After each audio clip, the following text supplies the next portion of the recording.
ಅಯ್ಯೋ ಆಗಿದೆ ಏನದು ಅಯ್ಯೋ ಏನು ಚಲೋ ಭಯ ಆಯ್ತಲ್ಲ ಎಲ್ಲ ಮಾಮ ಅವರೆಲ್ಲರೂ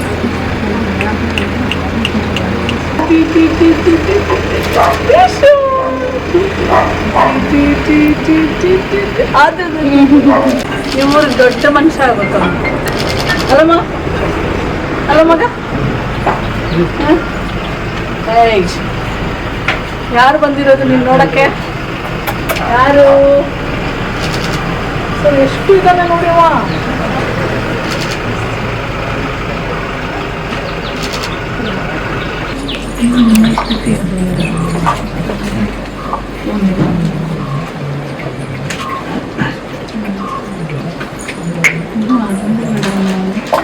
ಅಂತೇಳಿ ಮದುವೆ ಮಾಡಿಸ್ತಾರೆ ಅಂತೇಳಿ ಆಸೆ ಹುಟ್ಟಿಸ್ತಾರೆ ಅಷ್ಟೇ, ಏನು ಮಾಡಿದ್ರು ಕಾಣೋದಿಲ್ಲ ಮೇಡಮ್. ಒಂದು 6 ತಿಂಗಳಿಂದ ಆಯಿತು ನಾವು ಮಾತಾಡ್ತೇವೆ, ಮದುವೆ ಮಾಡಿಸ್ತೇವೆ, ಡೇಟ್ ಫಿಕ್ಸ್ ಮಾಡಿ ಅಂತ ಹೇಳ್ತಾರೆ, ಮತ್ತೆ ಸುದ್ದಿ ಹೇಳೋದಿಲ್ಲ ಅವರು. ಅವಳಿಗೆ ಸುಮ್ಮನೆ ಆಸೆ ಹುಟ್ಟಿಸೋದು, ಮದುವೆ ಮಾಡಿಸ್ತೇವೆ ಅಂತ. ಅವಳೊಂದು 2 ಸಲ ಆಯಿತು ಸುಸೈಡ್ ಮಾಡಿದ್ರು, ಮದುವೆ ಮಾಡಿಸ್ತಾರೆ ಅಂತ ಹೇಳಿ. ಅದು ಯಾವತ್ತೂ ಮಾಡಬಾರ್ದು, ಗೊತ್ತಾಯ್ತಾ? ಬದುಕು ಒಂದು ಜೀವಕ್ಕೆ ಕೊಟ್ಟಿದೆಯಲ್ಲ, ಆ ಥರ ಯಾವತ್ತು ಎಷ್ಟು ಒತ್ತಡ ಬಂದರೂ ಮಾಡಬಾರ್ದು. ಅದಕ್ಕೆ ಬೇಕು ತೋರಿಸ್ಬೇಕು, ಏನು ತಪ್ಪು ಮಾಡಿಲ್ಲ ಆಯಿತಾ? ಜೀವ ಕಳ್ಕೊಳ್ಳೋದು ಯಾವತ್ತೂ ಮಾಡಿದ್ರೆ ಸತ್ತರೆ ಹೋಗ್ತೀಯ, ಯಾರು 4 ದಿನ ಅಳ್ತಾರೆ, ಆಮೇಲೆ ಇದು ಇನ್ನು ಬದುಕು. ಬದುಕಿರೋದನ್ನ ಹೋರಾಟ ಇರಬೇಕು. ಫಸ್ಟು ನಿನ್ನ ಕಾಲಲ್ಲಿ ನಿಂತ್ಕೋಬೇಕು, ನಿನ್ನ ಹಣ ನೀನು ಗಳಿಸ್ಬೇಕು, ನೀನು ಚೆನ್ನಾಗಿರ್ಬೇಕು, ನಿನ್ನ ಮಗು ಚೆನ್ನಾಗಿರ್ಬೇಕು. ಹೋರಾಟಕ್ಕೆ ಕಾನೂನಿದೆ, ಕಾನೂನಾತ್ಮಕವಾಗಿ ಎಲ್ಲ ಥರ ಶಕ್ತಿ ನಿನಗೆ ಕೊಡ್ತಾರೆ, ಅರ್ಥ ಆಯ್ತಮ್ಮ? ಅದು ನೀನು ಯಾವತ್ತೂ ಏನು ಮಾಡ್ಕೋಬಾರ್ದು, ಅದು ಯಾವತ್ತೂ ಮಾಡಬಾರ್ದು. ಹೇಗಿದ್ರು ಈಗ ಕಾನೂನಲ್ಲಿ ಹೋರಾಟ ಮಾಡ್ತಾ ಇದೆಯಾ, let us see what will happen.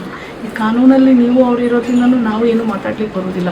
But ಆದರೆ ನಾನು ತಾಯಿಯಾಗಿ ನಿಂಗೆ ಹಾರೈಸ್ತೀನಿ, ಅವನು ವಾಪಸ್ ಬಂದು ನಿನ್ನ ಮದುವೆ ಆಗಿ ನಿನ್ನ ಮಗುವಿಗೆ ತಂದೆ ಆಗಬೇಕು. ಅವನು ಮಾಡಿದ್ದಾನೆ, ಯಾರು ಇಷ್ಟೇ. ದಟ್ ಇಸ್ ವಾಟ್ ಇಸ್ ಆಯೋಗದ ಅಧ್ಯಕ್ಷೆಯಾಗಿ ವಿಶ್ ಮಾಡೋದು. ಮತ್ತು ಕಾನೂನಲ್ಲಿ ಯಾವುದೇ ಹೋರಾಟ ಇದ್ರೂ ನಿಮ್ಮ ಜೊತೆ ನಾವಿರ್ತೀವಿ ಯಾವಾಗ.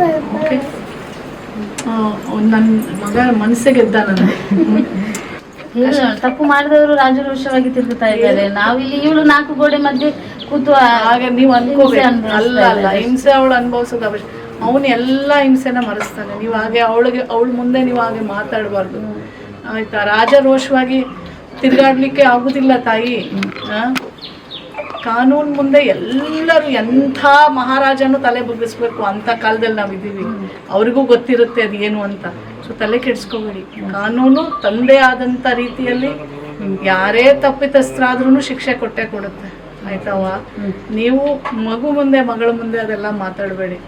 ಅವಳ ಜೀವನ, ಅವಳು ಇಷ್ಟೆಲ್ಲ ಆದಮೇಲೆ ಅವಳಿಗೂ ಬದುಕಬೇಕು ನಾವು ಅನ್ನೋದೆಲ್ಲ. ಮತ್ತು ಅವಳನ್ನು ನೀವೆಲ್ಲ ಇಷ್ಟೆಲ್ಲ ಸಪೋರ್ಟ್ ಮಾಡಿದಿರಲ್ಲ ತಾಯಿಯಾಗಿ, ಅದು ಭಾಳ ಇಂಪಾರ್ಟೆಂಟವ. ನಿಮಗೆ ಮಗಳು ಮುಖ್ಯ, ಮಗು ಮುಖ್ಯ, ಹೌದಲ್ಲ? ಸೊ ಫರ್ಗೆಟ್, ಕಾನೂನಿದೆ, ಅದು ಖಂಡಿತವಾಗ್ಲೂ ನನಗೆ ಗೊತ್ತಿದೆ ನ್ಯಾಯ ಸಿಗತ್ತೆ ಅಂತ. ಸರಿಯಮ್ಮ, ಗಾಡ್ ಬ್ಲೆಸ್ ಯು. ನಿನ್ನ ಎಜುಕೇಷನ್ ಕಂಟಿನ್ಯೂ ಮಾಡು, ಅದಕ್ಕೆ ಯಾವುದೇ ಥರ ಸಹಕಾರ ಇತ್ತು I there to do it. ಸರಿನಾ? ಆಯೋಗದ ಅಧ್ಯಕ್ಷೆಯಾಗಿ ನ್ಯಾಯ ಸಿಗಲಿ ಅಂತ ನಾನು ಅವಳ ಜೊತೆಯಲ್ಲಿ ಯಾವಾಗಲೂ ಶಕ್ತಿಯಾಗಿ ಅವಳಿಗೆ ಯಾವುದು ಥರ ಸಹಕಾರ ಬೇಕು ಅದನ್ನೆಲ್ಲ ಕೊಟ್ಟು ನಿಲ್ತೇನೆ. ನಾನು ಆಯೋಗದ ಅಧ್ಯಕ್ಷೆ ಅಂದರೆ ತಾಯಿ ಸಮಾನ.